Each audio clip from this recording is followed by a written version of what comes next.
You guys know that I've been working on my own grilling skills for a few years now, and from time to time, I like to get a little help from local coaches and athletes in a segment that we call Gameday Grilling.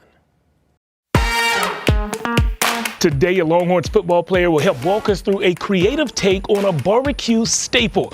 Guys, I can't wait for you to learn this recipe so you can show it off at your next game day watch party. Let's see what we're cooking up on Gameday Grill.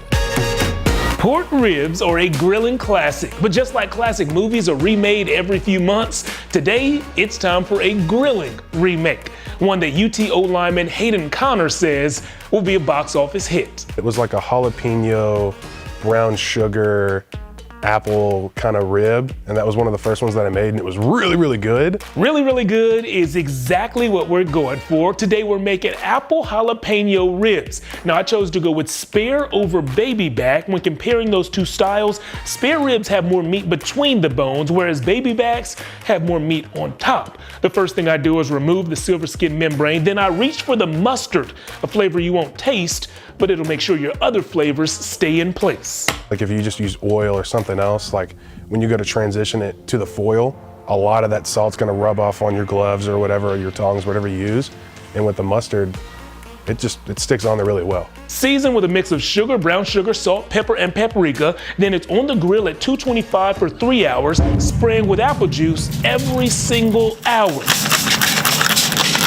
Next is when things really take a turn from traditional ribs. You put more butter, jalapenos, and then brown sugar, and then apple juice. And then you throw it back in there, wrap it, and then it comes out delicious. 2 cups of apple juice keep the ribs from getting thirsty, and 2 slightly grilled jalapenos bring the heat.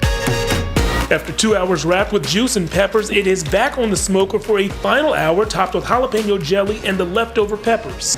Now after that 6th and final hour on the grill, it's finally time for a sweet, savory, spicy remake to a classic. Okay, I have to admit, that did look really, really good. Well, they tasted pretty good too. Now the texture on those was outstanding. The jalapeno jelly I used comes from a company that's right down the road in Fredericksburg. That's amazing. I've been eating it on like crackers and stuff ever since filming that segment.